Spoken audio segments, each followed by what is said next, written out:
Жалпы билік өзі бәлеқор ғой, біздің билік.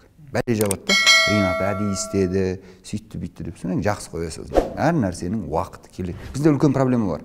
Билік қарапайым халықты адам санамайды. Біз дамыған мемлекетпіз, жаңа Қазақстан құрамыз, орандатқанда сондаймыз.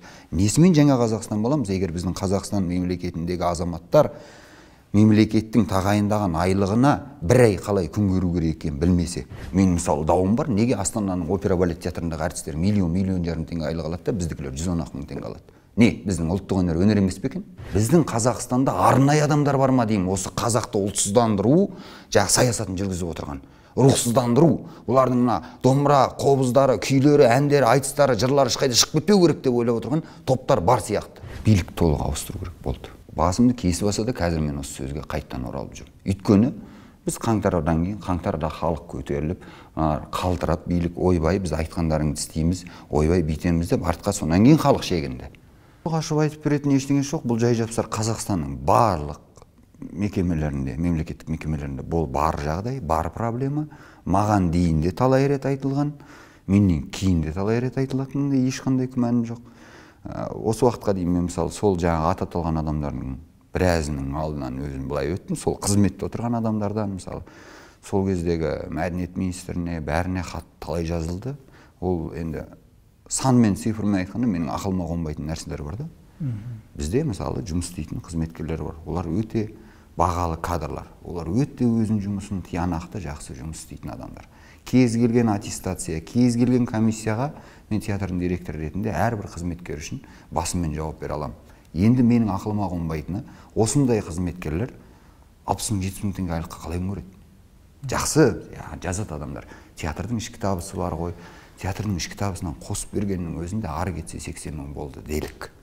Онда заңның шеңберінде ғой, көбейте беру, қалтаңнан қосып бермейсің ешкімге табысына байланысты. Ал 80 мың теңгеге 3 баласы бар адам бір ай қалай күн көреді? Маған сол сұрақ. Білмеймін, мен қиюын таппай қойдым. Мен бухгалтерлермен де ақылдастым. Қалай істеуге болады? Біздің қызметкерлер ертең ушу шықпасын, олар тарықпасын дейміз. Жоқ, қазірдің өзінде мысалы ол сұрақ шешілмегенінің зардабын бірден-бір тартып отырған театр. Қазір мысалы бізде тігін цехы Әсел Лұқпан деген өте белгілі киім суретшісі, ол жаңа командасымен ренжіме айлық біз басқа жерде одан көбірек жұмыс істейміз. Оның алдында біздің атақты Алатау серілеріміз, оларда мысалы айтты, аға енді біздің мойнымызда кредитіміз бар, жұмыс керек. Біз театрда күні кешке жүрсек, онда тойға ешқайда шыға алмай қаламыз. Сондықтан айып етпеңіз, біз енді ақша табайық. Қазір жаспыз, жағдайымыз жасайық. Осы проблемалардың шешуін таппағасын жазған хатым ғой. Мен оны бір қандай да бір артынан да жазғым келді.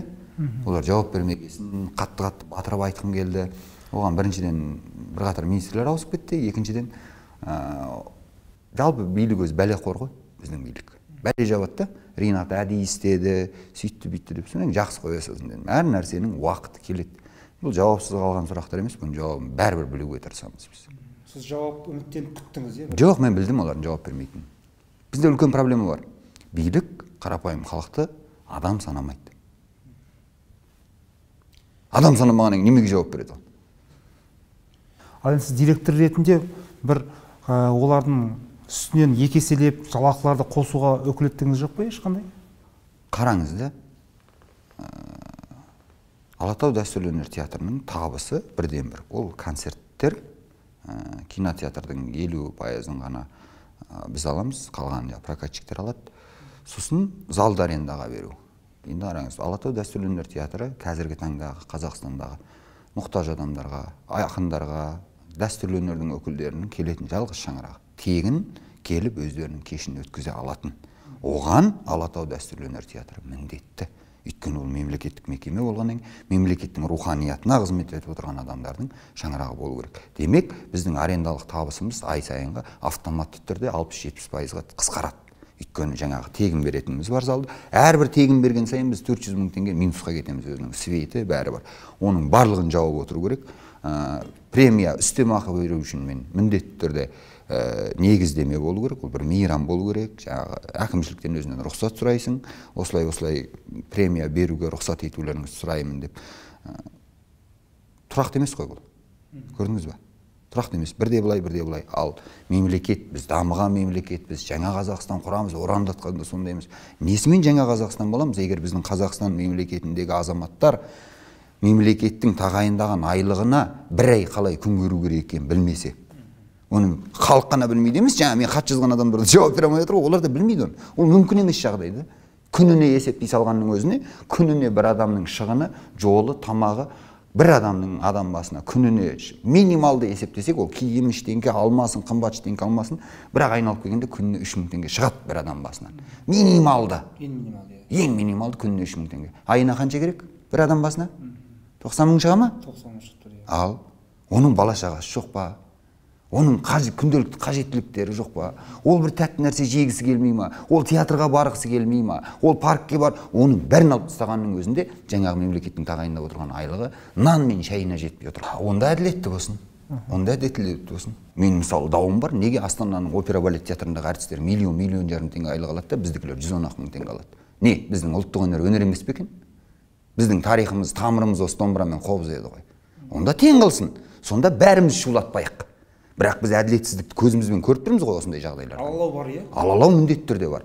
Кез келген басқа тілдің, басқа мемлекеттің, басқа ұлттық проектілер жылдам өтеді. Ақшалар деген көп қойылып жатқан. Аллаға шүкір, биыл мысалы былтыр 2022 жылы оны да атап өту керек. Тікелей біздің Алматы қаласының мәдениет басқармасы мен әкімшілікпен отырып, келісіп, дәлелдеп, аға мынау керек дегеннің нәтижесінде тарихта болмаған көп оқиғалар болды. Жекпе-жек айтыс жасадық. Дәстүрлі әншілерге, тұңғыш жастардың арасында автокөлік қойып бәйге жасадық. Оны тұрақтандырдық. Биылда болады ол бұйыртса.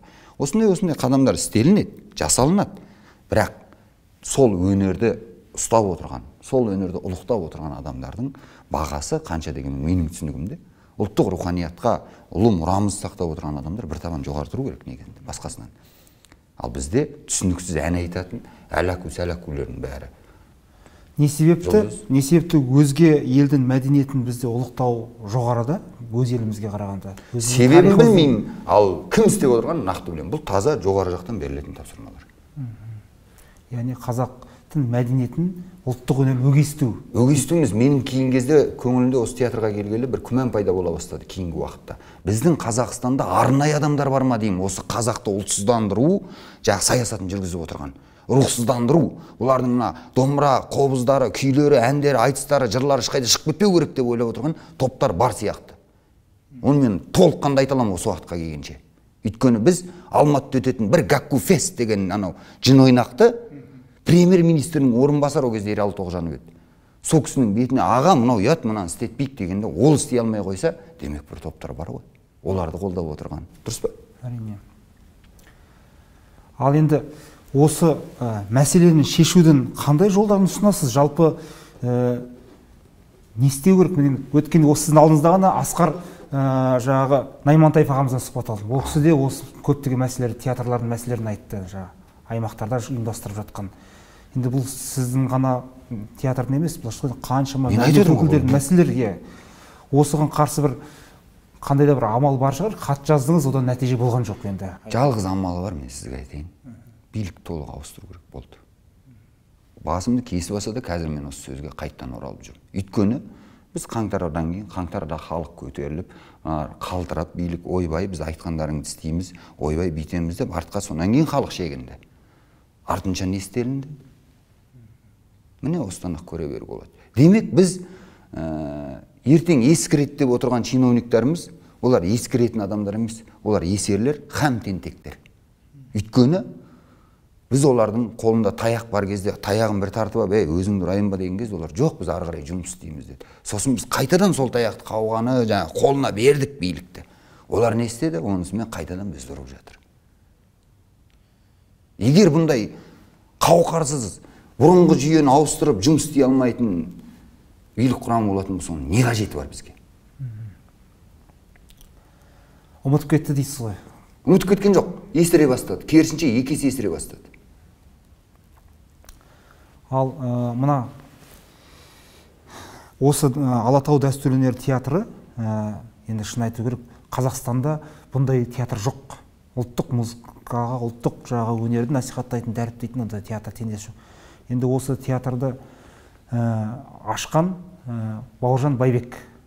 Ахметжан Есімовтің кезінде салынды. Бұл Салынып театрдың бастады. тарихына жаңылыспаңыздар. Бұл театрдың тарихы былай. Ашығын айтқанда. Жатқан жер жайлы болсын, қара жер хабар айтқан болсын, Батырхан Шүкент деген әнші болды бізде. Сол әнші Ахметжан Есімовтің кезінде Есімовтің миынже маған театр салып беріңдер деген. Мына театрдың ғимараттың рояль формасында болуының сыры сода. Әу баста бұл жерде жаңағы Алатаудан әкімдігі болу керек болған дейді. Одан кейін оны жаңағы сол кездегі әкім жақтырмай, Есімов бұл жерге салмаңдар деп, осы жерге осы театр салынған. Екі аралықта Батырхан Шүкент дүниеден өтіп кетеді де, енді өзі жоқтың көзі жоқ қой. Мынаны не істейміз деген сұрақ туындағанда, бұл аттарын алтын әріппен осы театрдың сыртына жазып қою керек адамдар ол. Сәуле Жампиисова, Еркін Шүкманов, Рамазан Стамғазиев сияқты бір топ ұлттық өнердің өкілдері сол кездегі Бауыржан Байбекке барып талап етеді, бізге мына ғимаратты беріңіз деп. Бауыржан Байбек береді, онысына да рахмет. Келді, ұлттық өнерінің өкілдері осы жерге топтаса бастады. Қазір соны тұрақтандыру, соны бір арнаға салу жұмыстары жүріп жатыр. Оған дейін ол Алатау ауданы әкімшілігінің мәдениет сарайы болатын. Түрлі болды, бірақ негізгісі бұл ғимараттың осы жерде пайда болуының идеясы түпкіліктісі жаңағы бұл Батырхан Шүкент атындағы ма, Батырхан Шүкенттің ба эстрадалық театры болу керек болған екен. Сол, ал арнайы бір ойбай ұлттық өнерді көтерейік, осыларға бір ғимарат салып берейік деген қозғалыс 30 жылда болған емес, әлі де болған жоқ. Дайын тұр, түгелі дайын тұр. Бірақ министрмен кездесу мүмкін емес. Кездескен жағдайда да бізде министр, мен толыққанды айта аламын, өздігінен шешім қабылдай алмайды. Жұмған аузын ашпайды отырады болды. Өйткені жоғары жақтағы адамдарға көбіне сондай керек, сондай ыңғайлы. Мінезді жігіттер бар, жақсы жігіттер бар, осы министр болса екен, осы әкім болса екен деп ойлайсың. Жоқ. Керісінше сен осы болмаса екен деп ойлаған адамды апарып сол жерге қояды. Міне проблемасы. Ал концепциясы, жасалуы, Еркін Шүкманов бастаған, анау Рамазан ағалар, Нұржан Жампиевтер, бүкіл біздің мына қазақ өнерпаздарының қобыз, домбыра, ән, жыр, терме, айтыс, сыбызғыдағы күйге дейін бүкіл концепциясы, оқыту бағдарламасы, дамыту бағдарламасы дайын тұр. Оны қабылдайтын үкімет жоқ бізде. Қалған бос сөз, өтірік айтады. Қаржы бөлетін десеңізші. Енді кез келген нәрсе ол сауда ғой, салым. Сен бірінші қарыз саласың, шығын шықпай кіріс кірмейді, адам қазақ айтпақшы. Сондықтан сен ұлттық руханиятың дамыған, өзің төл өнерің халықаралық деңгейге шыққанын қаласаң, алдымен сен оған саласың. Сосын ол саған ақтап береді. Мысалы, сахнада мәдениеті туралы айтайықшы бір. Сахнада алдында неге бір боғауыздар шығып кетті. Обал жоқ. Кезінде біз бастағанда не деді? Сенаторларға дейін Ринат деген оңбаған мәдениетсіз жас әншілерден несі бар деді. Көріңдер нәтижесін. Бұл түк емес. Ертең артын сүртеді туыңмен аналар. Түк емес. Обал жоқ. Көрсін, кетсін. Өйткені уақытында біз тоқтатамыз деген кезде біз жексұрын көрген бәрі. Енді көрсін, көресін. Енді бізде 40-қа келдік, мен 20-дағы балалармен алысып жүретін жағдайым жоқ. Жақында 91 тобының концерті болды, Алматы арена толды, толықтай. Енді жастардың ол айтылып жатқан әндерден мағына мен өзім көрген жоқпын. Қазақ не дейді? Қазақ не дейді? Мағына көрген жоқ. Боққа шыбын үйіргеледі дей ма? Шыбын іспетті, сана жоқ. Жастар солай тәрбиелеп тастадық. Бызылдап көрінген боққа қона береді, көрінген жерге қона береді. Және ол не ғұрлым сасық болған сайын, соғұрлым көбірек жиналады сол жерге олар. Міне. Бұны атам қазақ түсіндірген баяды. Мен таңғалмаймын оған. Олардың аудиториясы мүмкіндік қой оларда. Олар бүкіл каналда жүреді. Олар бүкіл кезінде Нұр Отанның съезінде кім сөйледі? Дәстүрлі сөйледі ме? Жоқ, солар сөйледі ғой. Солар шығып, елбасы біз сізбен біргеміз, біз жастар тәрбиеледі. Міне, солардың берген тәрбиесі, солардың қауымы. Көрсін. Енді өзіңіз мынау ұлттық құндылықтар, қазақтың елі мұны жырлап жүрсіз. Сізге табыс тілейміз. Алда болашақта үлкен жетістіктерге жете беріңіз. Мына ұлттық мұраның, ұлттық құндылықтарымыздың қазақтың жаңағы көңілінен, бүкіл жалпы қазақтың көңілінен орын алып, биліктің мойындап деген сияқты жақсы бір жетістіктерге жеткеніне куә болайық. Соған рахмет. Бірге куә болайық деп. Өзімнің арманым осы театрдың сондай бір үлкен деңгейде болған қалаймын. Қаншалап қанша адам алдына бардым мен. Қазақстан спикері, парламент спикерінің алдына бардым. Сенат спикерінің алдында да сөз сөйледім. Қазақстан Республикасының президентінің кеңесшілерімен де кездестім. Министрлермен де. Бәріне зар жылап айтатыным, қазақтың жаңғыз дәстүрлі өнері, біздің атам қазақ айтқан, баласы Қошқарбайдың шашубаймын болсам да малға кедей әнге баймын деп. Ең рухани байлығымыз, малдан қымбат байлығымыз, алтыннан қымбат бағалы өнерімізді бір төрге шығарып беріңдерші. Ана бұрынғы президенттің біреуіне тоқалнама бірдеңесіне салынған ғимарат бар еді ғой, Әл-Фарабидің бойындағы. Ал енді сіз ойлаңыз, қазір сонда қандай қойылымдар қойылып жатыр? Қазір кім жұмыс істеп жатыр ол жерде? Ешкім білмейді. Тұрған жері қақиып Алатаудың баурайы, салынған ғимарат мынау сияқты ақшасы желініп құлайын деп тұрған ғимарат емес. Біз 6 жыл болмай Бақытжан Әбдірұлының кезінен бастадық, ойбай мына жерге ремонт керек деп. Оны да көрсетіп шығуға болады, бұл жерде қиындығы көп жер. Сол бір қазақтың ұлттық өнері, дәстүрлі шетелдіктер келгенде қазақтың төл өнері бар ма деген кезде апаратын бір ғимарат сондай бір төрде тұрса екен деп армандаймын өзімде. Тілегіңізге рахмет. Қабыл болсын, көп тілесе көл ғой енді. Иә.